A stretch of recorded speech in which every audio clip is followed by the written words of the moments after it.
저는 30대 중반의 여자입니다. 혹시 여러분들은 호의가 계속되면 권리인 줄 안다는 그 말을 들어보셨나요? 아마 현실에서도 그런 경우를 자주 경험해 보셨을 거라고 생각됩니다. 어릴 때부터 판사, 검사, 변호사 같은 법조인이 되고 싶었던 저는 나름대로 좋은 대학을 나와 현실에 타협해서 대기업에 취직을 하게 되었어요. 하지만 그 꿈을 포기하지 못하고 로스쿨에 들어가기 위해서 회사를 그만두고 시험 준비를 시작했습니다. 긴 시간은 아니었지만 직장 생활을 하다가 다시 돌아와서 공부를 하려고 하니 여간 어려운 일이 아니었어요. 부모님에게 손 벌리긴 싫었기 때문에 모아둔 돈이 떨어지기 전에 승부를 봐야만 했었고, 아침부터 저녁까지 하루 종일 도서관에서 살다시피 했습니다. 머리는 마지막으로 언제 미용실을 갔는지 생각도 나지 않을 정도로 산발이 되었고, 무릎이 다 튀어나온 추리닝 바지에 커다란 뿔테 안경을 쓰고 있었죠. 지금 생각해보면 정말 말도 안 되는 꼴로 돌아다니고 있었습니다. 그때는 제 목표가 너무나도 명확했기 때문에 다른 어떤 것도 눈에 들어오지 않았거든요. 그러던 제게 작은 변화가 찾아온 건 한 남자 때문이었어요. 평소와 같이 도서관 식당에서 밥을 먹고 있었는데 그 남자가 제게 캔커피를 건네며 인사를 해왔습니다. 아, 별 뜻은 없고요. 식사하시고 커피 한잔 하세요. 저 모르세요?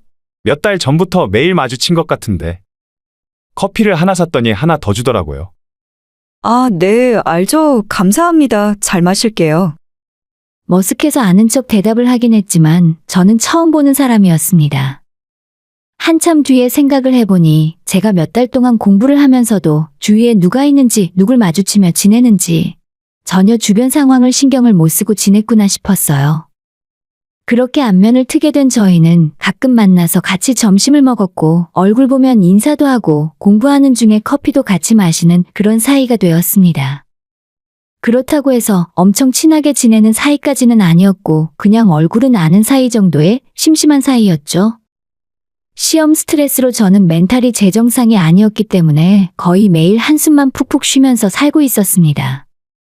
그러던 어느 날 그 사람은 제게 공부가 너무 안 될 때는 머리를 한번 쉬어주는 것이 좋다면서 일찍 접고 술이라도 한잔하면서 스트레스를 풀자더군요. 저도 이렇게 더 앉아있다가는 시험이고 뭐고 제가 먼저 성질을 못 이기고 폭발해버릴 것 같아 그 사람과 근처 포장마차로 향했습니다. 별거 아닌 안주에 소주를 한 잔 걸치며 주절주절 서로의 이야기를 나눴어요. 그렇게나 자주 마주치고 얼굴을 트고 살았지만 서로에 대해 물어보는 건 뭔가 꺼려졌기 때문에 상대방을 전혀 알지 못하는 상태였습니다. 그날 그 사람이 저보다 한 살 많고 공무원 시험을 준비하고 있다는 걸 알게 되었죠. 반면에 이 사람은 제가 로스쿨 공부를 하고 있다는 걸 이미 알고 있더라고요. 아마 제 책상에 있는 책을 보고 예상을 했던 것 같아요.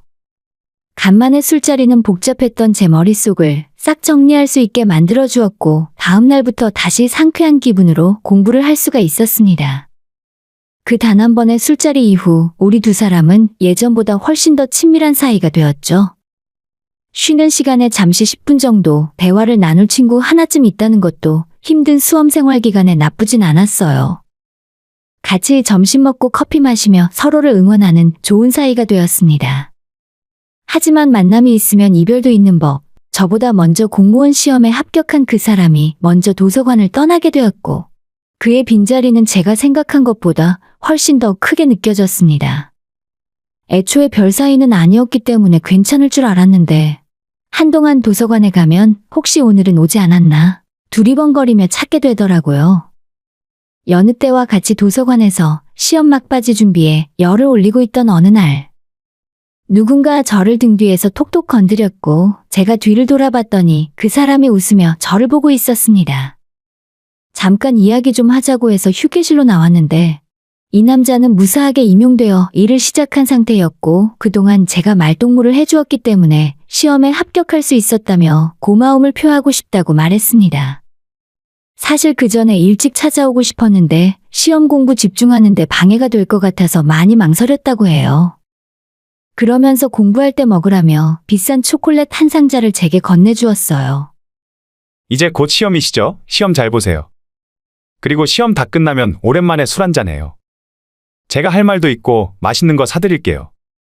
그렇게 감사의 인사와 초콜릿만 전해주더니 금방 돌아갔습니다. 저는 그 당시엔 인생을 건 시험을 눈앞에 두고 있었기 때문에 이 사람이 하는 말을 귀담아 듣지도 못했어요. 얼마 후 저는 시험을 무사히 치를 수 있었고 채점 결과 스스로 만족할 정도의 성적을 달성했기 때문에 긴 도서관 생활을 정리할 수 있었습니다. 그리고 나니 그제서야 이 사람이 했던 말이 떠오르더라고요. 어차피 시험도 다 끝났겠다. 홀가분한 마음으로 그 사람에게 연락을 하게 되었습니다.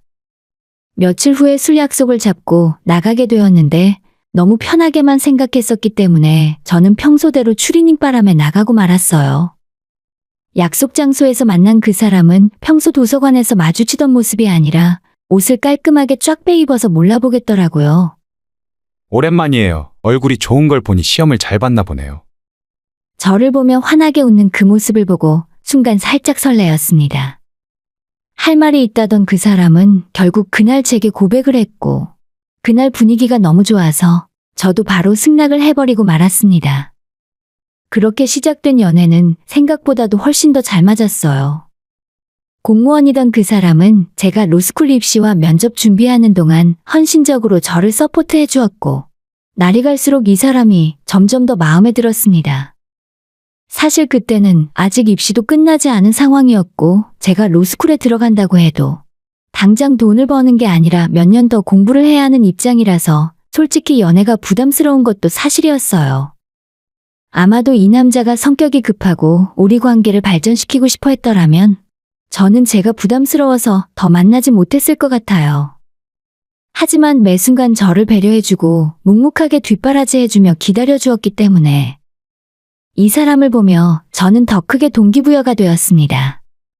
다행히 저는 로스쿨에 최종 합격해서 다시 공부를 시작하게 되었고 생각보다도 훨씬 많은 공부량 때문에 엄청난 압박감에 시달렸어요. 하지만 이 사람이 힘들어하는 제게 버팀목이 되어주었고 얼마 후 자기가 끝까지 제 뒷바라지를 해주고 싶다며 프로포즈를 하더라고요. 조금 빠른 게 아닌가 싶었지만 저도 언젠간 이 남자랑 결혼을 할 건데 그 시간을 몇 년 서두른들 뭐가 크게 다르겠냐 하는 생각도 들었죠. 로스쿨에서 가장 정신없이 바쁘다는 2학년 과정을 마치고 저희는 결혼을 하게 되었습니다. 동네에서 나름대로 유명한 숯불 돼지갈비집을 운영하시던 시부모님께서는 결혼 전부터 제게 잘 먹고 다녀야 공부도 잘 된다면서 매번 저를 불러 갈비를 먹여주시며 응원을 해주셨어요. 고작 로스쿨 학생 신분이었는데 그런 저를 항상 변호사 며느리라고 하시며 좋아해 주셨죠.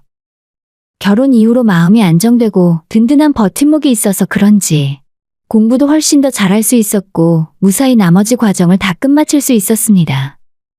그렇게 변호사가 된 저는 양가 부모님의 자랑이자 남편에게도 자랑이 되었어요. 하지만 정작 저는 변호사가 된 이후로 주위 사람들을 제대로 챙기지 못할 만큼 엄청나게 바쁘게 살았습니다. 제가 취직한 곳이 이름만 들으면 알만한 대형 로펌은 아니지만 꽤나 굵직한 사건을 많이 맡아보는 내실 있는 곳에 취직을 하게 되었어요. 크고 작은 일을 제가 맡아 처리하게 되면서 퇴근을 하는 날보다 간이 침대를 사무실에 펴고 날밤을 지새는 경우가 더 많을 지경이었죠. 시댁에 있는 행사에도 제대로 참석하지 못했고 남편과 시부모님에게 항상 죄송한 마음뿐이었습니다. 그래서 무언가 보답을 해드리고 싶었기 때문에 남편과 상의해서 한 번도 해외여행을 가본 적 없는 시부모님을 위해 동남아 여행 패키지를 준비했어요. 하지만 현실적으로 어머님 아버님이 가게를 운영하시는데 4박 5일 동안 사장 내외가 가게를 비우는 건 너무나도 큰 일이었기 때문에 선뜻 결정을 못하고 망설이고 계시더라고요. 그런 사정을 전해들은 저희 친정엄마가 당신이 도와주겠다며 자진하셨습니다. 저희 엄마도 젊을 때 식당을 해본 적이 있기 때문에 며칠 정도는 충분히 맡아서 운영하실 실력은 되셨어요. 어차피 갈비양념이야 시부모님이 만들어 놓고 가실 테고 밑반찬은 일하시는 여사님들이 알아서 준비하실 수 있으니 저희 엄마는 전체적으로 돌아가는 것만 봐줘도 될 것 같았거든요. 시부모님 두 분이 젊은 시절부터 갈비찜만 하시느라 가장 오래 쉬어본 적이 단 이틀이었고 신혼여행을 제외하면 제주도에도 한 번 가본 적 없이 사셨다고 들었어요. 그런 소식을 들은 친정엄마가 시부모를 도와주고 싶은 마음이 생기셨나 봅니다. 그렇게 엄마가 며칠 동안 가게 일을 봐주시게 되었고, 시부모님은 4박 5일의 해외여행을 무사히 잘 다녀오시게 되었죠. 저도 며느리로서 뭔가 하나 했구나 하는 생각이 들어 뿌듯했었는데, 저희 엄마가 좋은 마음으로 했던 호의가 나중에 어떻게 돌아오게 될지 그때까지는 전혀 상상도 못했습니다. 그 이후로도 바쁜 나날은 이어졌고 돈은 많이 벌 수 있었지만 시간이 없었어요.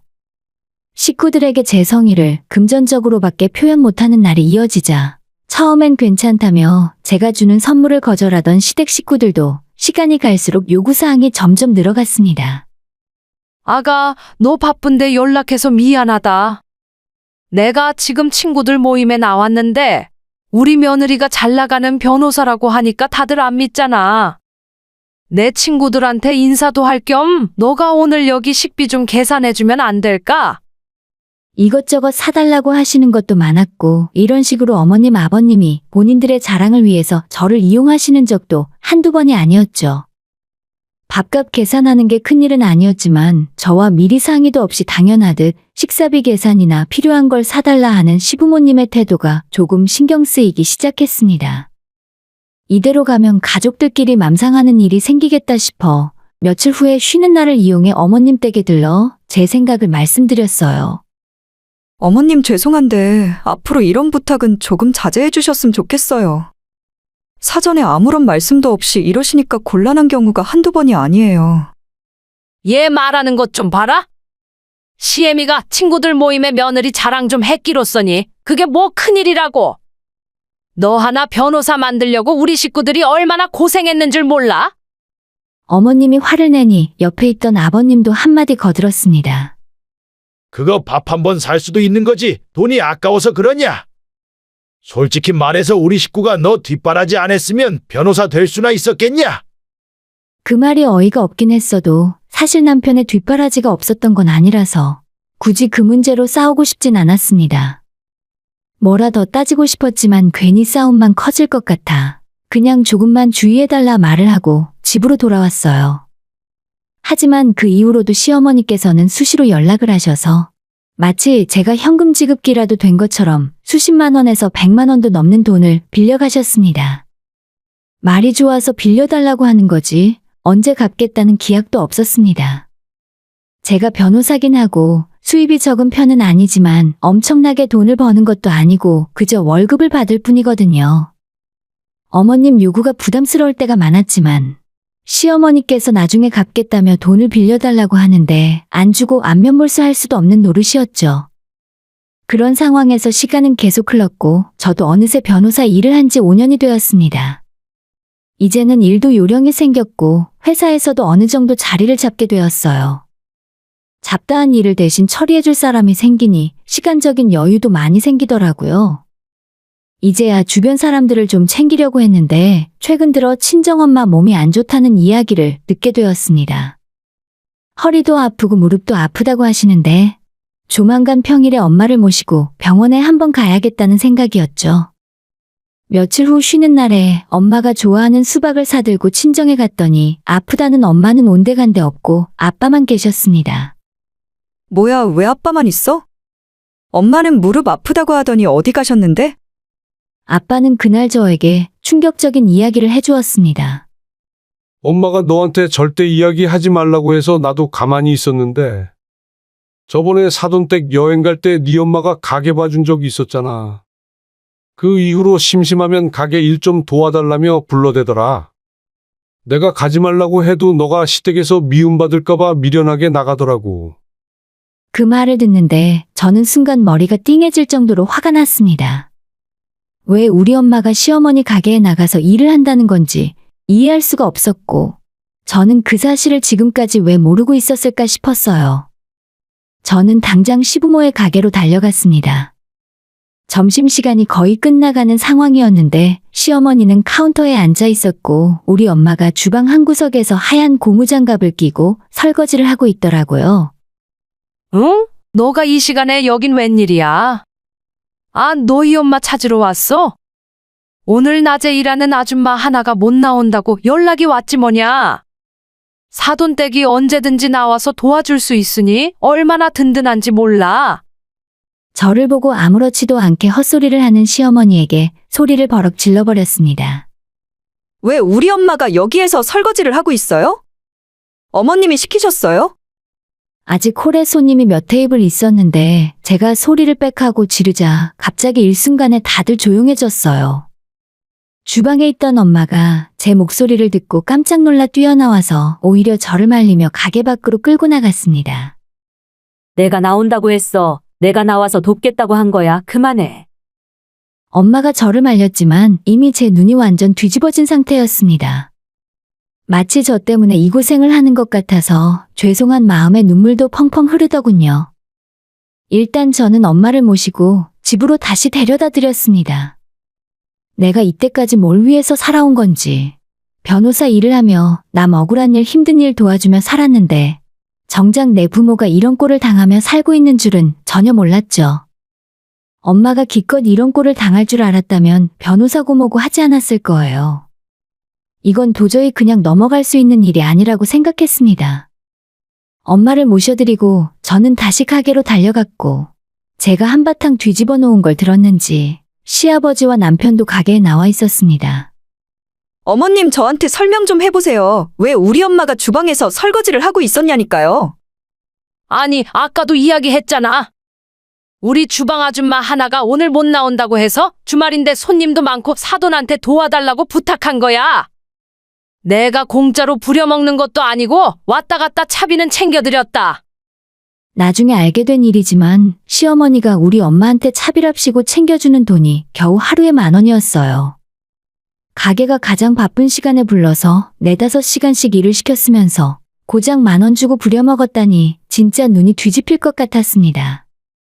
어머님의 말만 듣고 있어도 화를 참기 어려웠는데 옆에서 아버님까지 똑같은 소리를 해댔습니다. 진짜 너도 너무하는 거 아니냐?